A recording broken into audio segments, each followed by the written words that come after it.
Hello, everybody, and welcome back to Season 1, Episode 4 of the Glamping Resorts live podcast show. So before we get started, this week's sponsors are none other than Glamping Resorts. Yes, that's right, us. Check us out, glampingresorts.com. If you're looking to start your very own glamping resort, well, guess what? We can help. I mean, even if you have a campground already and you're looking to add some glamping structures, well, guess what? Those can help increase occupancy rates. And we can help you do it. Glampingresorts.com would be the place to go. Likewise, even if you don't have a campground and you just have some bare land and you really want to get on the glamping train, well, we can help with that too from the ground up.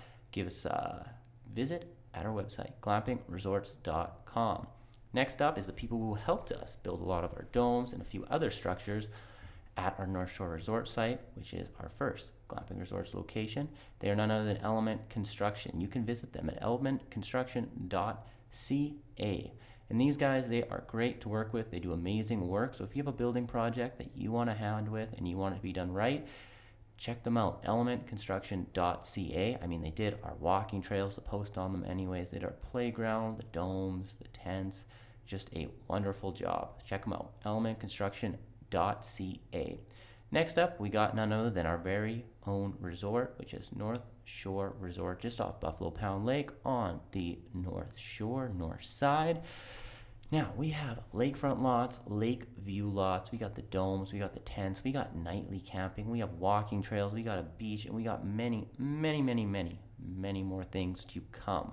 We have some great options if you're looking to finance a site and have your very own lakefront or lake view lot. Also, check out us with some seasonal leases. We have those available. Or if you're looking to book for some glamping domes next year or the trappers tents, do it now because they won't last forever and it is filling up. Get the weekend you want.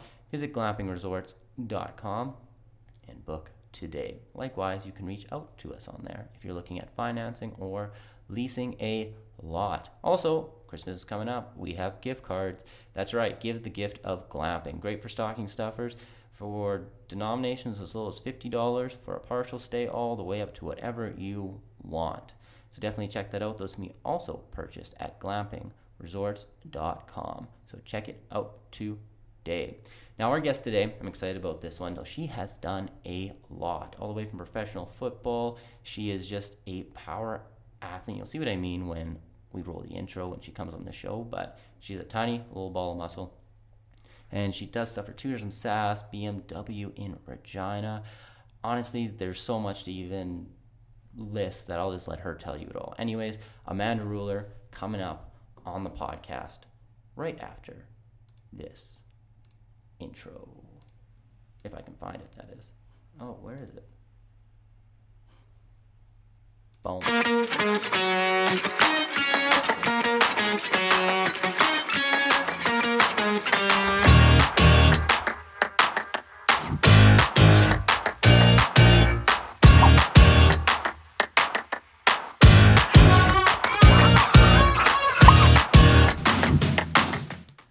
All right, and we're live. Amanda, Hooray. How are you? I'm doing good today. How are you? I am doing well. It's actually like a nice spring kind of. It's like +1. It is out there. +1. I actually saw +2. So all the stuff's melting off the road. It's great. It's great. Summer, December, was it 4th? 6th? Today? 3rd. I think it's the 3rd today. It's the 3rd today. You know, I checked my phone and it said 3rd, so hopefully it's still the 3rd. Right. So that means 22 days until Christmas. It's coming up quick. Exactly. Oh my gosh. Hopefully you guys are ready to roll. You got your presents picked out. I haven't bought anything yet. Not even on Black Friday or anything? No. Yeah, that's okay. I am going to do some Christmas shopping this Friday. Good call. Not really. One week late, but that's okay. That's all right. You'll get it. Yeah, I'll get it. I'll get everything in under the tree. It'll be fine. This is me every year. Usually I'm like a 21st shopper. Yeah. I should stop that. Okay, let's get this podcast interview rolling. So, ladies and gentlemen, Amanda Ruller. So, you've done so many things that it's kind of hard. I think I've missed 10 or at least 20 of them on intro. I don't even know. That's okay. Yeah. There's a lot. Like, you won a car on The Price is Right. I did, yeah. Yep. You have your own company, Manabolica. Yeah. You do stuff for Tourism SAS, Captive, BMW, You've done some stuff for the riders. There's what's the sports show that you're hosting? Oh, In the Huddle. In the Huddle. That's what it's on called. Access 7. Yeah. Yes. And just countless amounts of like, I mean, okay, and also your Instagram. This one thing, like 100K followers, over 100K. Yeah. How did that feel when you burst the 100K mark? I'm just curious. It was a great experience, only because I had worked so hard to work my way up there. Yeah. I think when Instagram first came out, I was like, I'm going to utilize this platform to tell my story as an athlete. I remember when it first came out, I was actually doing bobsled in Calgary. I forgot about bobsled. Yeah. That's right. That's okay. Another thing that... in Calgary, and they had taken us aside and they're like, hey guys, there's this thing called social media. And as an athlete that's doing sports, that's not professional in a way, like we're not getting paid millions of dollars to do this. You're going to want to utilize social media to get sponsorships for food or supplementation or extra funding money just to help you along your sporting career. So they showed us different ways you can utilize Instagram. At the time, it was just photos, as well as Twitter. Yep. And I thought that was really cool. It was just like an education class for us athletes. And I really made a go for it. I downloaded everything from Twitter to Instagram to Tumblr to everything, YouTube, tried to showcase my journey through my athletic career. Oh, wow. Okay. Yeah. So I guess my question is, did you ever think that what you're doing right now would be what you'd be doing for a career? Oh, absolutely not. I think. Okay, what was the original plan? Just out of curiosity. Well, I wanted to be a professional athlete. Yep. Yeah, I think I hit that mark as well. Like, I don't think you find a lot of 31-year-old women that are still doing athletics. So I think I kind of did make it a career for my lifestyle. I was on the U of R track team, as you were. That's where we met. As we had met that then, and from there I was recruited to do bobsled for the Canadian team, as well as like I dabbled a little bit in skeleton racing there, and I was like, what's next for me? What else can I do to showcase my talents as a speed and power athlete? So I remember seeing a tryout online for the Legends Football League in the States. Now, if you guys remember, it was formerly known as the Lingerie Football League. They did change the name at the time when I wanted to go try out. I had seen it on TV because they had a TV contract, and I was like, these girls kick butt. These girls are amazing. So I saw when they had the open tryout in LA, and I drove and I did an open tryout. And I ran like the 40-yard dash, and I ran a 4.7. And they were like, do it again. Because they didn't believe it. Like, I had such a track background. They're like, do it again. But no football background. So I did it 3 times, and I had the same time. And they're like, okay, I guess she's fast. But when it came down to the cuts, they literally were like, you're too small. I know it doesn't convey here, but I'm actually 5 feet. On camera, you might not notice, but I'm like 5 feet on the dot. Gotcha. So they said, you're too short to play. Like, the girls on the team were big. Like, big beast women that, like, a lot of athletes from different sports. And I was like this little girl Canadian. So they said, we don't want you to play. And then you're like, well, it doesn't matter how small I am if they can't catch me. That's right. Yeah. So you know what I actually did? I said, when are your practices? Because I wanted to make this work. Like, there was just no saying no for me. So I showed up to their practices, and they're like, oh, I guess you can practice. So I started practicing with them, and I showed up every day, brought like extra water for everybody, made sure everyone was good to go. And just from then, I ended up starting in my first game. That's so. And when did the nickname? Because your nickname was Canada. It was. Yeah. When did that nickname come about? I think because they nicknamed kind of everyone on the team, and I think my uniqueness was I was from Canada, unlike a lot of people in the league. There was probably 2 or 3 Canadian women, but I was the only one on the team that I was on, so they just called me Canada. So nice. Every time I get in trouble, I'd be like, Canada. It's stuck though. It's stuck. Oh, right on. So that was my nickname in the entire league, and when I did interviews, they would refer to me as Canada. So it was kind of cool, you know. Nice, right on. Okay, so I want to get back to the social media bit. Yeah. A little bit for, I mean, really my curiosity's sake, but like, is there any tips or pointers to like do what you do? Like, how did you get so successful on social? I mean, you've done a lot, but is there any secret or is it just persistence like you did with the Legends Football League where like no is not an answer, I'm just going to keep hammering at this? Oh, or yeah. like, what's some tips you can give the people out there and me? Trial and error. So you got to try everything. The thing is like, I threw a lot of content at the wall. And if something stuck, I was like, oh, okay, well, I guess I'll continue on this path and doing this. So it was creating different types of content. So sometimes I would do me speaking or me doing motivational speeches, or me doing workouts. I found that got a lot of traction showcasing my plyometrics workouts because that hit a lot of athletes. I also do kind of athletic training for speed and power athletes because of my track and field background. I got a lot of notoriety in that field. So when I started putting my speed workouts online, people started going, wow, like I want to follow this person because it provided value to them. So I wanted to see what area I could provide a lot of value to people. And the more I started doing that, and tagging other companies and people, they started sharing that. So it's like you're collaborating with these brands, and the more you do the collaboration, like say another brand has 30,000 followers, another brand has 40,000. Well, now they're going to share it on their story or their feed, and now 40,000 over here, 30,000 over here. You're reaching bigger audiences than you've ever seen before. So it's almost like you don't want to go at it just by yourself. You want to collaborate with different people and different companies to help share your message and your brand. Gotcha. Yeah. So when you were, I guess, was there ever a point where you found, I guess, the magic recipe of content, the sharing thing, and then it took off, or was it just a slow build? Or was there a point where all of a sudden it's like, oh, I gained 1,000, 10,000 followers today? Yeah. Just like that. There was like a few jumps in it. Like it was a very slow build. There was a few different jumps, especially when I joined the Legends Football League and we were on TV. Yep. So there was a jump then to around 10K.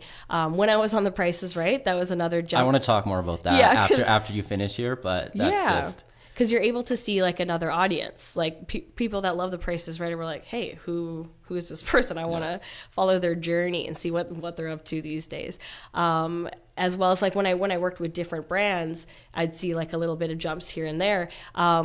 In the huddle, or when I was the game day host for the Saskatchewan Roughriders, I gained a lot of followers, Rider fans, which was like another jump in the following. And then once I hit 10 or 100K, I was like, this is awesome. People like my message and my brand, and they want to see what I'm doing. So yeah, all right on. Okay, so Price is Right. You want a car. Like, did you just like, I'm going to The Price is Right today and we're just going to make this happen? Or how did that all go down? Okay, so I had signed up online to receive Ellen tickets. Okay. Because I was living in Los Angeles playing for the Temptations, the Legends Football League at the time, and I didn't get it. They said they were sold out or whatever. So they said, here's some free Price is Right tickets. And so there was like 4 girls on my team. I was like, hey guys, I got free Price is Right tickets. Let's go.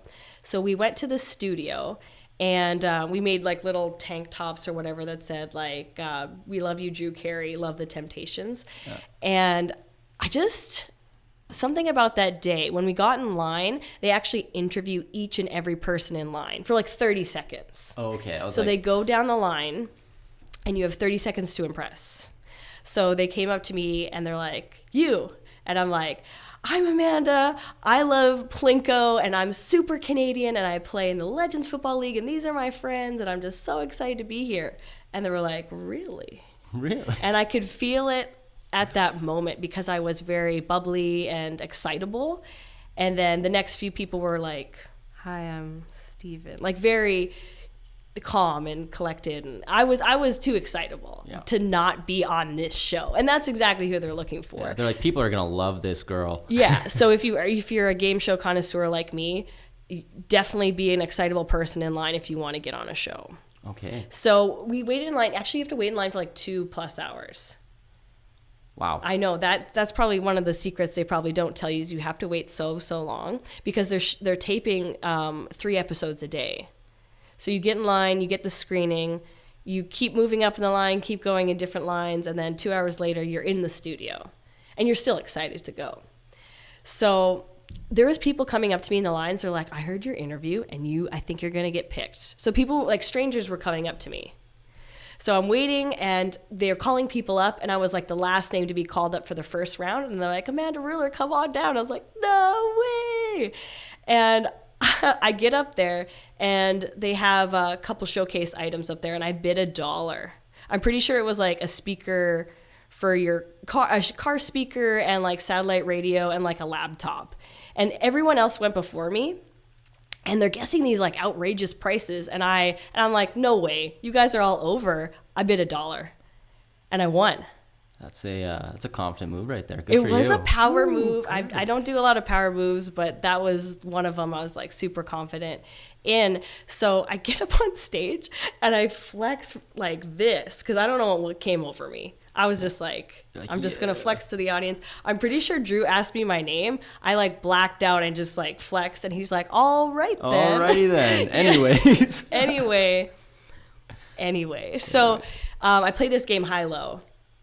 So it's that huge kind of like craps table and you get that big dice and you have to roll the dice to guess the numbers of the car. Like he showed me the car and it was kind of funny because I had gotten a drunk driver hit my car in Los Angeles and I Don't drink and drive, folks.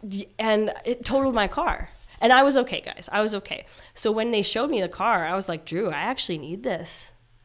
I need this. Which was like fate in itself. Yeah. So I rolled the dice and I guessed the price of the car, which is insane to begin with. And I won and I just like ran up and I hugged Drew around the neck and he was like, oh, my neck, because I'm too strong, I guess. And then I went to go do like the spinning wheel for the showcase and I spun a 90, so I got to go to the showcase. And then I bid too high over, so I didn't get that prize, but I got the car. So that is crazy. That is all from just basically putting yourself out there. Just putting yourself out and there. You're just a very positive person. And okay, we don't see each other very much, but when we do, you're always like, "Hey, what's up?" Yeah. Always like, "Oh, it's Amanda. Let's have a nice conversation." And you always make time for people too, which I always appreciate. And I think that's a big thing too when I guess you're trying to be more of a public figure sort of thing, is have time for people, talk.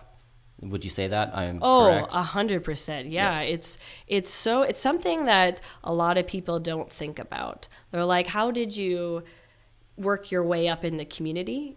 But the thing is like, I'm always out there. Like I'm at events, talking to people, mingling, gaining those personal connections you probably don't through social media. You kind of do. People see you, but to see you, you need to be out there and being personable and just being a positive light in the community, because there's a lot of negative stuff online. I love to be positive because there's just too much hate in the world. So I know that sounds sappy, but hey, it's the truth. Yeah, there's just too much. So I want to be that light for somebody, especially if they're struggling with something. Like if I can help somebody in like a small way, I always will. Like sometimes I'll just put out on Twitter, like, does anyone need help with anything this week? So, oh, nice. Now everyone knows. So yeah. Wow. Yeah. Okay. Yeah. Watch Amanda's Twitter for helpful tips. Yes. Or if you need help with, I need help putting up Christmas lights. So I'm just kidding. I'll be there. Yeah. No, we actually got the tree up and everything on Sunday? Good. Yeah, so just in time. December 1. Made it. Exactly. December 1, put up Christmas decorations. I really put my foot down that we don't do it until December actually hits. Yeah. So. Good call. Okay, another thing I noticed about your social media is that you hop on a lot of, I guess, challenges or trends. I think that's the right word for them. Like the bottle challenge, which was amazing. For those who didn't see it, she basically took a football and she spun the cap off a bottle. Which, how many takes did that? Oh, I'm going to be honest. It took a lot of takes. And I had a lot of transparency when I told people that because, oh my gosh, like 40 takes. Like it took me almost an hour to set it up because I kept hitting the bottle over. Yeah. So every time I see these challenges online, I want to do them, but I want to do them kind of in my own way or a personal twist because it's good content. It's shareable. You always got to think about sometimes is your content shareable? Like, do other people want to listen or watch or just tag their friend in it? And I knew that was something that's going to be tag a friend. So I did it. And then CBC actually contacted me to come on their show and talk about trending videos in that video. Nice. Yeah, it was like really, really cool that they reached out to have me come on their show and talk about why it's important to make trending videos. Wow. And I mean, another one you did, which I thought was cool. So like the video game, this kind of spinning figure sort of thing. I mean, you're like power athlete, do Yeah, stats it's and like everything. typical jock. Yep. So do you find that if you get on those at the right time when you see they come out and they're popular, that it yeah. really gets shareable traction, and obviously, you know, you get on shows and stuff. Yeah. That's like, wow. So those work. see what's kind of trending like out in the social media world and jump on it right away, because it could be lost in a week. Yeah. So when I saw something like that, I was like, I got to do my own version of this really quick and see if it takes off. So it's like I said, trial and error. But if you can hit the right moment, your video could technically go viral. Yeah. Yeah. Yeah. And it's the funny thing about content, which is frustrating at times, is that basically a picture will last for a scroll. They'll be like, huh, and then keep going. Either like that or it'll never be seen again, basically. Yeah. So as far as frequency of content and whatnot, is there a certain number that you try to pump out a day or every week? I try to do at least 10 pieces a day, whether it be on Instagram, like especially on Instagram story, or Instagram hard post, Facebook stories, Twitter, or even Snapchat. Like I know a lot of people don't think that's the coolest place to be promoting yourself or your brand or who you are, but it's still like a cool market to kind of reach love people. It. Yeah. Kids love it. Yeah. So what is your favorite platform?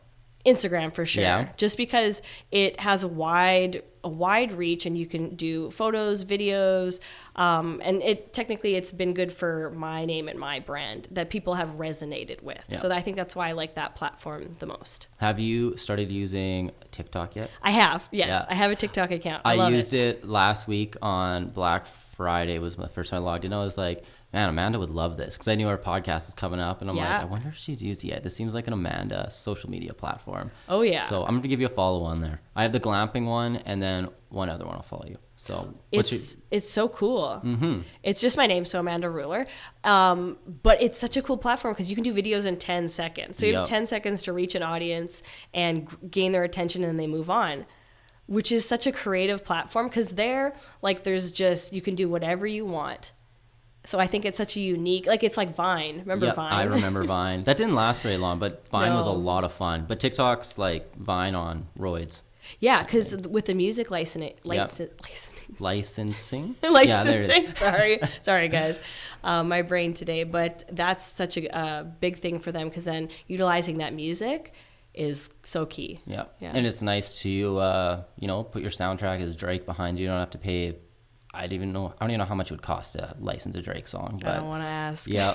And speaking of like stuff that goes viral and just trending challenges and stuff, TikTok's like the place for that. My favorite one currently. So there's people that they're like, what my demon sees underneath my bed every night, and it's like them trying to plug in the cell phone cable.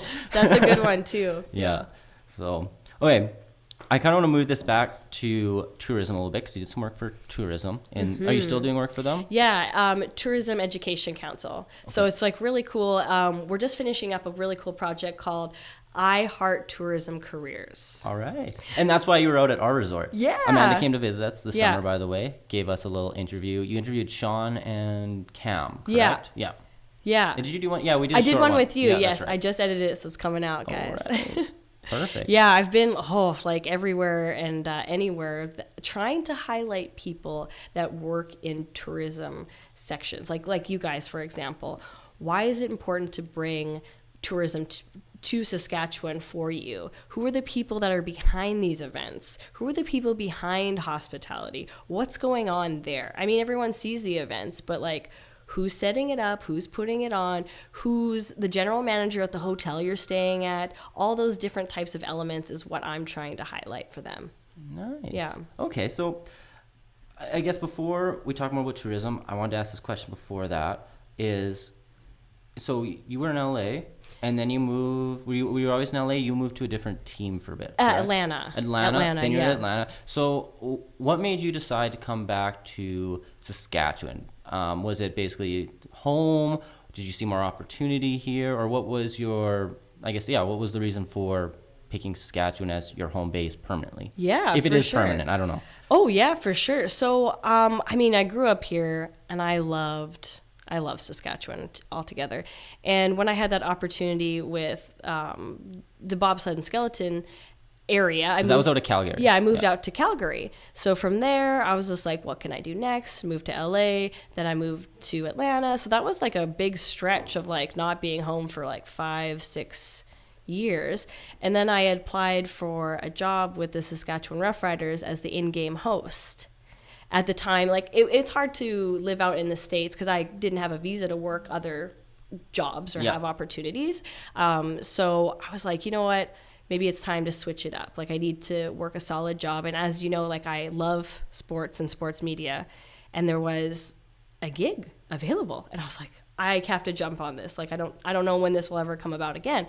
So I submitted a video and I had gotten the job. So moved back to Saskatchewan for that. So it was an opportunity of a lifetime because diehard Rider fan and being able to work with the team in some capacity was a dream. That's awesome. One thing I really love, and like you're one of the people who are on this list for me as far as like, so Justin and Greg from the Justin and Greg show said it best, and they basically wanted to prove to people is like, you don't need to be you can be anywhere you want, and Saskatchewan is a perfect place for promoting yourself and getting yourself out on the world stage. You don't need to be in like these big places like, California, I don't know, Toronto, Vancouver. You can do it right from here and you can be successful at it, as you have shown, as Justin and Greg have shown, and a multitude of other people have shown in Sask. So that's one thing I really love about people like you staying in Sask and proving the point.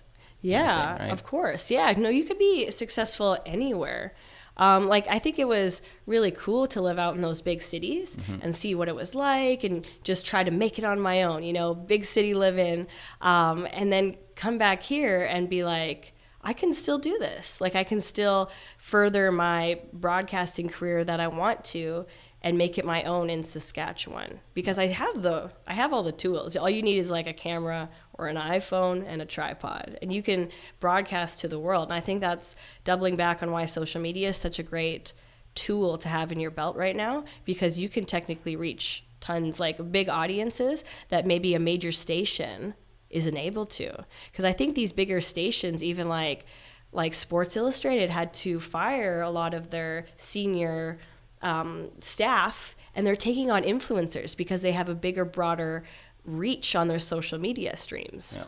Yeah. And I'm a huge fan of influencers. First off, I think they work wonders as long as you find the right ones. There's a lot of, and I think Instagram's doing a better job of this with some of their recent updates. Yeah, where they it's like totally are. You can pay to get 100,000 followers, sort of thing. But you can really tell, especially from the back end, whether or not those are paid or not. Yeah. And I mean, just the amount of comments, likes, even I want to say comments, but you can even buy comments and whatnot. But you can really tell. It's like you can just tell. Yeah. Well, for example, you put a product out on your social media that you're being an influencer for, whether that be a supplement, whatnot, and then you should be able to see an exact link of people going back to that landing page, whatever it is, so that company can see a benefit. And if you find the right people, it works wonders. We did a little bit of that this summer with a few people, and I was like, yeah. So companies out there, definitely leverage influencers, use them because they work. So of course, yeah. A lot of people are straying away from newspapers or TV commercials because who's watching commercials anymore? Well, now that we have like Netflix, Prime, I have Amazon Prime, Netflix, and Crave. And Prime started showing me commercials the other day, and I was like, "Are you kidding me?" Or was it Crave? Maybe it was Crave. But I just feel so. Yes, I don't like commercials. I like what people do, where it's like you don't even realize you're being sold to. Right. And that's what a lot of influencers do. People on YouTube I think are the best at it. Instagram stories. There's a guy named Jesse Driftwood. If you haven't heard of him, check him out. He does an amazing job with his stories and selling you stuff that you don't even realize he's selling. So he's a videographer who has a family, and he does like, I don't know, anything from like kid stuff to whatnot. He'll put on there little I think he did like one of those Fujifilm film cameras. Awesome. And you didn't even realize you're being sold to until you're like, I kind of want that now. And you're like, oh, this was paid, I bet. Yeah. But yeah, it's cool. And I mean, basically what it limits to you is just your own creativeness, because you can do whatever you want with your phone, and you can make an amazing job of it. Yeah. So more on tourism.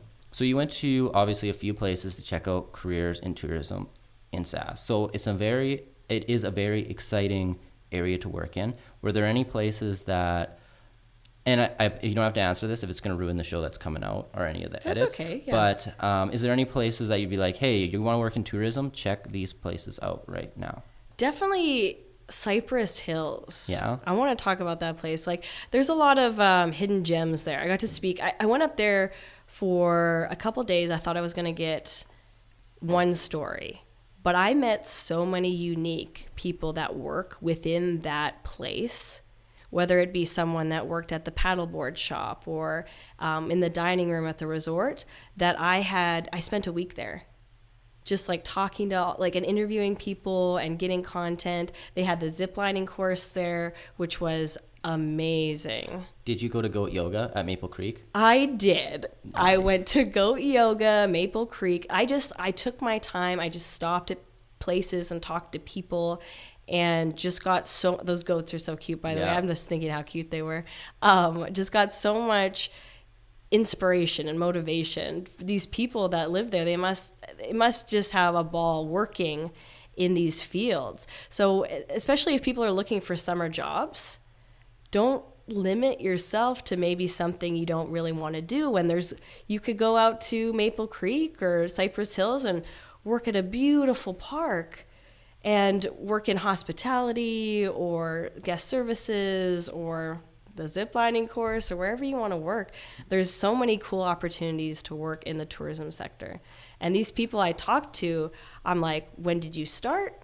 And some people, you know what? I haven't finished. Like, I'm still actually working 20 years later in this field, or I aspire to work longer years here. So okay, so then that actually just makes me think of another question. So when you were in university, high school, did you, some of the jobs that you took, say, during the semesters off, anything like that, were they related to what you're doing now? Were they a step in that direction? Like, did you work for Captive in university? Yeah. Yes, I did. Yeah. Okay. So just like, it's a multimedia marketing company. Yep. So it's just kind of like you're an XM person and you go out to different events and you are in charge of being that brand for the day. So you're setting up, taking down, maybe speaking, whatever you need to do to be a promotional staff person. And that's exactly what I do on social media. So I was taking those steps to kind of work to the field I am today. So I like that I had that experience. Mm-hmm. That's one thing that I think all university, even people who are in high school, during the summer, you're looking for a job.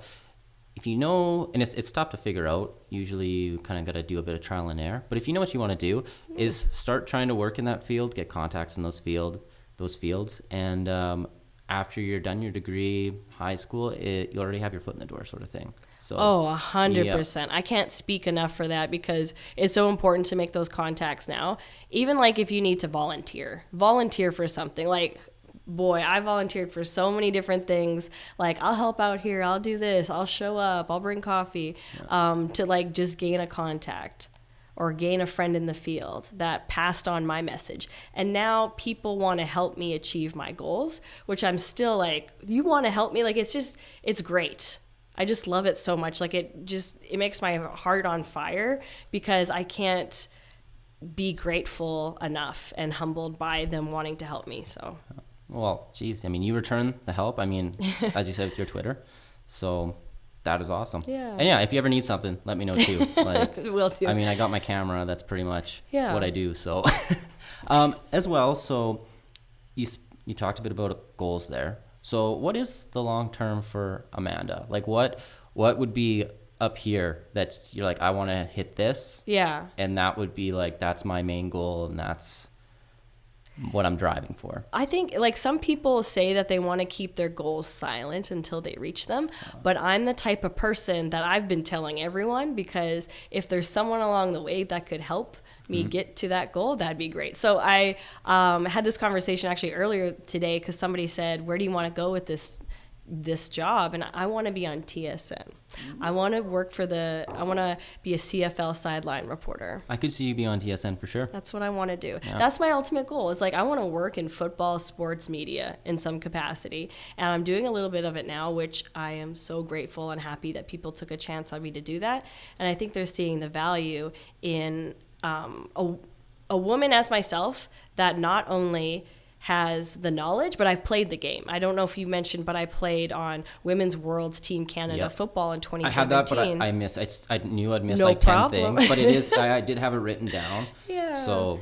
Which is awesome, by the way. So being able to play someone that knows the game and has played the game as myself, I think I've developed such a passion for it that when I work in that field, I don't consider that work. Like, I consider that just me going, like, you're paying me to do this? This is amazing. Like, sweet. I would have done this free or for a sandwich or something. A sandwich.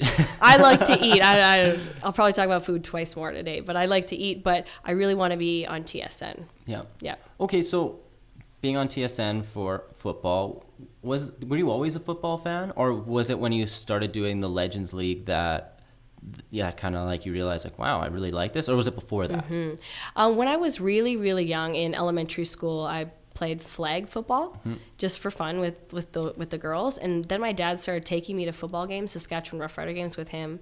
And he talked to me about the game. He's like, this is what's happening. This is what the athletes are doing. Watch how this play develops. And I saw it as kind of poetry in motion. And I fell in love with the game because my family would take me to the games. So I had a little bit of connection there, family time, plus something that I started to become passionate about. So even from like a younger age, I was a big CFL football fan. And from there, starting watching NFL and watching more just what's going on Sportsnet or TSN and loving the game. So from a young age. That's awesome. Right on. Okay, so I just want to make sure I don't miss anything for you in sport, because sport's a huge part of your life. Yeah. So, okay, I'm just going to go through from what I can remember off the top of my head, and then you could just be like, oh, you missed this. Okay, so I met you in university. Yeah. You were on the Cougars, and your main thing was the 60 meter. So first I want to hear, what's your 60 meter PB? Oh my gosh, I can't remember. On the spot. Oh, like 7:14. Ooh, that's quick. Oh my gosh, I was like, that's a blast from the past. Yeah. Last time around in 60 was like 8 years ago. Okay. Wow. It's been a while then. It's been a while. So, okay. Yeah. That sounds about right. So you're still in great shape. You go to the gym. Like you just, yes. Right when I saw you, like, oh yeah, I went to the gym this morning sort of thing. You're a busy person. Yes. And before I get back on the line, sorry, I'm going to digress after this, but how do you do time management? Because you got so much on the go. Do you have any secrets to managing your time? Like you said, 10 things a day on social media. I mean, you obviously go to the gym, or at least try to every day, probably twice a day. I don't know. I do once a day for like 2.5 hours. Yeah. Oh. So no matter what time, like because my days are so different, which is awesome to be in this field because there's so much flexibility. But I'll be like, okay, so what do I got to do tomorrow? I write down my day like hour by hour, what I got to do. So like the night before, I always write down what I have to do, even down to like eating time, an hour in this slot. So it's number one thing you got to do is organize your life. And if you're not doing that, I mean, you just get out of here. Get out of here. Get out of here. You gotta get organized. Like that's the first thing you got to do. I'm just gonna be real with you. Just organize your time. Yeah. Like everyone's like, well, I don't have time. It's like, but did you organize it? And did you just watch 2 hours of Netflix? Yes. Did you allot 2 hours for Netflix last night? Because you could do that, but you could also go to the gym or whatever you need to do. Speaking of that, I'm actually competing in Olympic lifting now. Yes, I knew that. Okay, let's get back on that thing. Okay, so then after running, so 7.14, which is blazing fast. Yeah, I was also on the Cougars soccer team for 1 year. I did not know that. Yeah, for my first year going in, and I was struggling with my time being on the soccer and track team and full course load of kinesiology. So I unfortunately I just took on the track team full time in the next few seasons, which I excelled. I was very good CIS runner at the time. So yeah. Yeah, you were, and I mean, because you were on the relay, you did the 300 as well, correct? Yeah, I was. We did that for kind of like a workout purpose. Yeah. I don't remember anything about it because like I was just praying to baby Jesus this would go okay, and I'd run the 300. I was like, I need to throw up now. Oh man. So yeah, 60 was your baby. It was my babe. Yeah. Wow. Yeah. All right, then after that, so you had soccer track, we'll say, and then I guess post-university, that was pretty much right into football, correct? No, sorry. It was bobsled and skeleton. Yeah. Or was it luge? Skeleton or luge? Skeleton, yeah. Okay, it was skeleton you did first, and then you went to bobsled? Yeah, so I went to Calgary, and I kind of had a tryout with the bobsled team and was kind of dabbling in that a little bit. And then I started doing skeleton because my weight wasn't great enough for the bobsled team, and it was like perfect for skeleton. I really tried to gain a lot of weight. Like, probably don't hear that a lot with athletes. Like, I tried to gain enough weight to make sure the sled was good and all that good stuff. So I ended up dabbling in skeleton a little bit more than that. So, yeah. I'm just out of curiosity. So doing sprinting for track, did that translate relatively well to doing skeleton and bobsled? Oh, 100%. Okay. What were some things that were different? Like, obviously you said you needed to be a bit heavier. So that was obviously one. And was there anything else that was like, this is a little bit different kind of going in? Or going in, I think it was like the same type of training because it was speed and power. Like, we would do power cleans and snatch and clean and jerk and back squat. We would for the sprints, we sprinting on ice, so that's different than sprinting on just like a Mondo track or anything. You had to have like ice shoes that had little baby pins in it that would grab the ice. Sometimes you would slip if there was a lot of ice on your shoe. So I think that was getting used to running on ice and running in like kind of like a hunched over position for the skeleton, like you were very low to the ground starting off. Yeah. And then for bobsled, it was almost like you're doing a clean. So you like and push forward. Yeah. So I was used to those movements, but getting used to running on ice for sure. It was tough. Yeah. Okay, then after that, you went into football. You played for LA, then Atlanta. Yeah. And then was it after Atlanta where that was Team Canada? Yeah. Correct? Yeah. When I came back to Saskatchewan, there was an open tryout for Women's World's Team Canada, and I did the open tryout. And they originally had put me on kind of like the practice roster team because I never played for any team in Saskatchewan, so no one knew who I was at all. They're like, what? Who is this person? Yeah. So I asked where there is a gap in the team, and somebody said corner. And I was like, I'm going to try out for corner. So I did because I'm usually a running back. Mm-hmm. And I was put on the practice roster. And then in like the mini camps that we had for Team Canada, I kind of worked my way up to being one of the top women that were put on the team, if that makes sense. Yeah. Understood. To like an active roster. Yeah. Oh, that's like, how great. do I describe that? Yeah. All right. Fun. Okay. So then after Team Canada, was that right into your powerlifting? Yeah, right. That transitioned into Olympic lifting because I said, well, for all the sports I've ever done, we've done Olympic lifting. So I want to compete. Like, I want to know if I'm good at this. So I did my first like meet, which is both snatch and clean and jerk. You get 3 attempts at both lifts to get a total overall score, and then it's compared to your weight, which is kind of cool because I'm really tiny, but I'm really mighty. Yeah. So it worked. Small and mighty. Yeah, it worked out in my favor. And it turned out to be pretty good. So currently now for the 55 kilogram weight class, which is me, I'm 55 kilograms, which is like 118-ish, 120. I hold the snatch record for Team Saskatchewan, for Saskatchewan as a whole, and the clean and jerk record. And what was the weight that you snatched? I snatched 69 and 88. Wow. Yeah. So snatch 69 and clean and jerked 88. Gotcha. Yeah. It's like, cool. It's a lot of weight. Yeah. Good for you. Yeah. Okay, so then after that brings us to today. You're still competing in Olympic lifts. I am, yes. Yeah. And we had a meet last month, I believe. I totally forget the day. And I already qualified for nationals in 2020. So I'm like really excited about it. Wow. Yeah. Where is nationals? It's going to be in Kelowna, BC. Nice. So nice. shout out to the people in Kelowna. Come check it out. 2020. 2020. Awesome. Or it's in May, May 15th to 17th. 15th to 17th of May. Yeah. It's coming up. It's coming up. Right on. A little bit of ways, but there's a meet actually coming up January 11th at CrossFit Regina here in Regina. So if anyone... That is over on, I forget what street it is. It's kind of like not quite industrial, but just off it. I wish I knew the address. Because I totally forget right now, but hit me up on social media if you guys want to come. Yeah, come watch, come support. Yeah. Oh, I love it. Perfect. Okay, so I want to hear about Amanda's holidays. Where do you go? Are you a camper, first off? Oh, I am. Okay. Because when I was really young, I was in Girl Guides. Yeah. So I learned how to make my own stuff, make my own fire, make my own buddy burner, not make my own tent, but we had tents. So I'm like full on anything outdoors camping So for wise. fires, do you do the teepee style or log cabin? I'm a teepee. Hey, what's up? Me too. Oh yeah.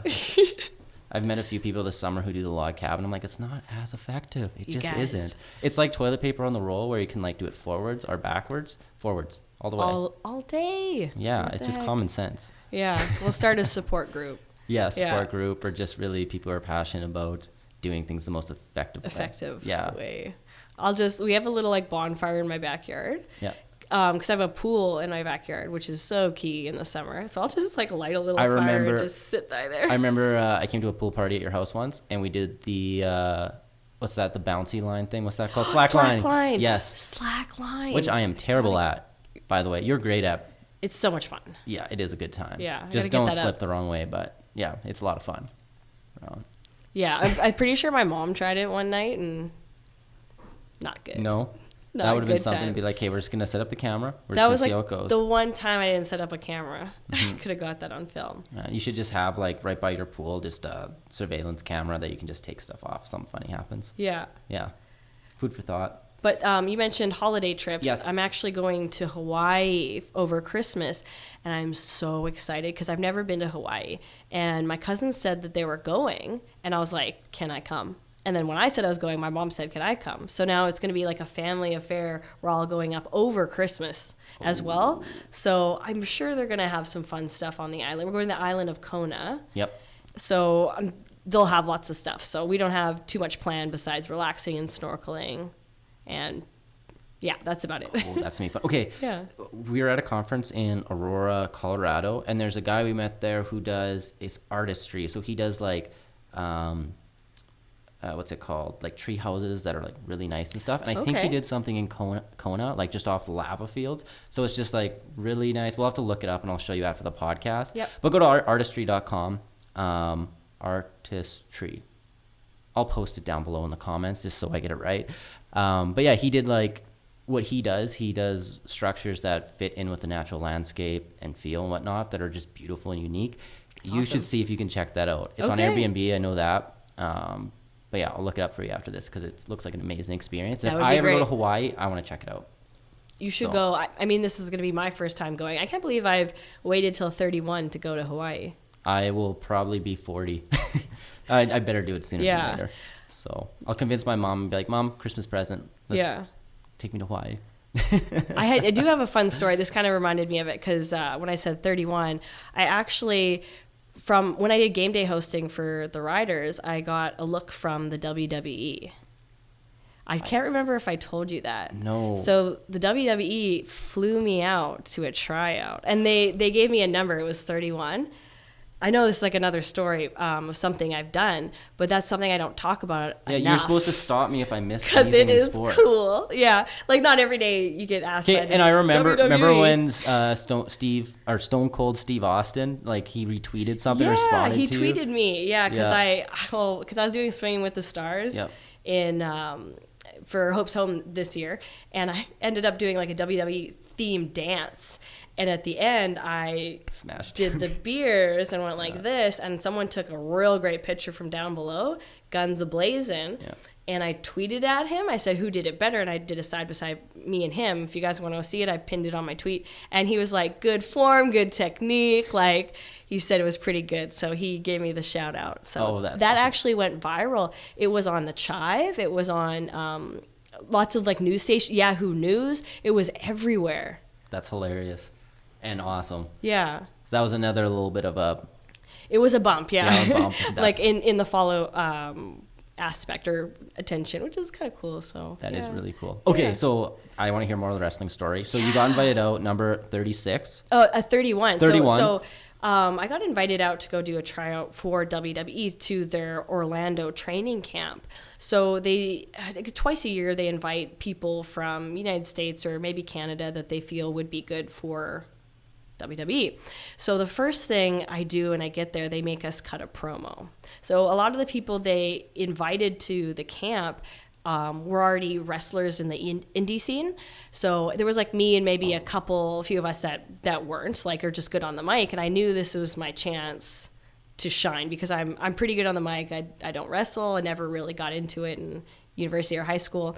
So I got up there and I was like, I'm not going to cut you guys a wrestling promo. I'm going to cut you a real life promo because this is my real life. And like, I talked for like 3 minutes and there was these girls in front of me that started tearing up because I was just so passionate about what I was talking about because I was just talking about my real life, like about sports and how I lost my dad to brain cancer and he was my biggest supporter. And I never felt I fit in a lot of sports because I'm very outgoing. And people say you got to be silent. You got to just do your sports and grind. I'm like, what if I want to be passionate about it? What if I want to talk about it and be on media and be crazy? And, you know, sometimes people are like, just do your thing and grind and stay silent on the grind. And I was like, I feel like this is where I fit in finally. And there's people tearing up in front of me. And I remember Matt Bloom was there. And like, it's like, that's a good promo. So I cut a good promo, which was good.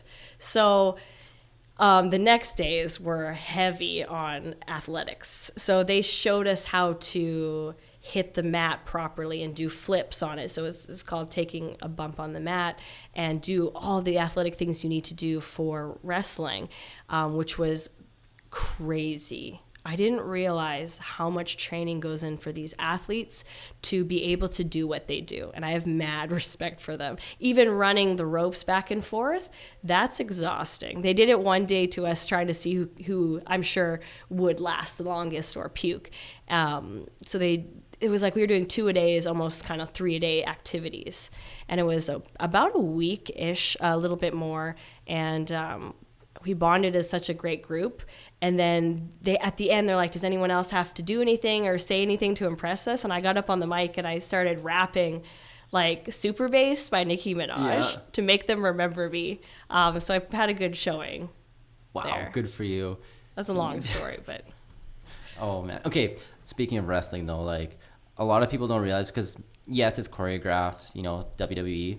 But a lot of people don't realize, like, yeah, sure, it's choreographed, but you still have to be able to do all those athletic things, like the double flips, and without hurting yourself, nonetheless. Mm-hmm. So, yes, I was actually. Have you ever watched? It's on Netflix. It's Glow.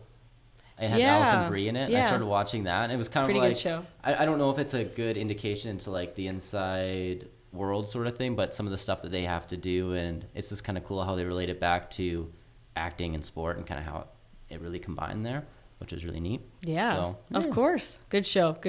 Okay, so we got to get back to your holidays. You're going to Hawaii. I guess my question is, when you go camping, where do you like to go? Whether that be in Saskatchewan, outside of Saskatchewan, sort of thing.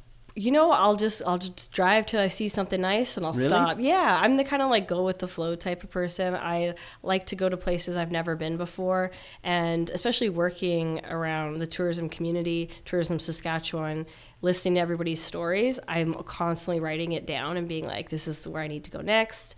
I need to go to this area. So I like to go to places I've never been before. Nice. Do you have one that's next on your list that you want to check out? Somebody said Blackstrap was really nice. Yeah. And I don't know why I've never been there. They used to have a bike race there. Yeah. For the longest time. That's the only reason. They used to race bikes back in the day. Yeah. And they would always have like an enduro or something out there, and then they'd have like some downhill stuff. Anyways, it's a nice place, a lot of fun, great lake. Exactly. And it's just outside of Saskatoon. That's why I feel like I don't know why I haven't been there yet. Yeah. So on my list. And apparently it used to be a ski hill. Yeah. As well. So yeah, okay. Looking for some winter activities. I saw you could do dog sleds in northern Saskatchewan. So I was actually looking into that. I did not know that. Well, you can. So I'm trying to figure that out to get up there. So yeah. That would be a cool experience. Because I know you can do that. I think it's like Banff or something. My sister and brother-in-law went. Yeah. And they said they had a great time. They have 2 little boys, and they just strapped them to the sleds, and away they went. But that's good to know we can do it in Saskatchewan. So northern Saskatchewan, we'll have to find out the place. One place that I really want to check out, that's on my list, it's called, I'm blanking now. Anyways, it's like north of Prince Albert, and it's called Fire Song Resorts. Oh, okay. Have you heard? Andrew Hill talks about it all the time. Okay. And basically, it's these like beautiful cabins. They have like stuff to do in the winter and the summer. One of their cabins is themed where it's like games room sports sort of thing. And it's a huge cabin where you got like, I don't know, like foosball table, whatever, big TVs, so you can just like get a bunch of friends together. It'd be perfect for like a New Year's party or something like that. Yeah. Yeah. Family Christmas, that sort of thing. So set it up. I'll come. Yeah. Okay. Yeah. Friendsmas. Friendsmas. I'll come to that. Yeah. Nice. Sounds like a good time. Okay. Well, not this year, but maybe next year. Next year. Yeah. I already got stuff booked for this year, but next year. Plus, you're in Hawaii, so no. Yeah, you're. I'm in Hawaii, and then after that, I'm going off to Nashville because that's right. to spend New Year's Eve there. I spent New Year's Eve there last year, and it was so much fun. We were both there, and we didn't realize it. We didn't even realize it. Like the Grand Opry Hotel there. I ended up going there just for New Year's, and it was great. There's one, I can't remember the name of it. Maybe it's connected to the Grand Opry, but there's like a huge botanical garden in there. Yeah. Do you know what I'm talking about? I'm picturing it in my mind. Yeah. Yeah. Anyways, if you haven't gone there, go there. Did you go check out? Obviously, you went and checked out some of the bars. On the street. Yeah. What was your favorite one to go to? Tootsie's. Yes. I'm going to tell you two. So Tootsie's was number one because there's a lot of history at that bar. And I think just going in there and seeing, because it's small, but seeing all the autograph photos on the wall from people like Dolly Parton or whoever had graced the stage there was amazing in my eyes. And I mean, someone being from Canada, I've never seen that before. So I was like, this is awesome. And they had authentic people on the stage playing like different shows and showcasing their music or a cover of whatever they wanted, and it was different than you would see here. I liked the Kid Rock bar. Yes, Kid Rock has his own bar there, and there's levels on levels on levels. And if you go to Nash Vegas, you have to go there, which is what I heard. I'm not a local, but I've heard that's what it's called because it's just like. That bar alone is just so much fun to go to. The different levels going on there. You can spend like hours and hours just hanging out in there, just chilling out, listen to music, and have a beer, whatever. Nice. Okay, Kid Rock and Tootsie's.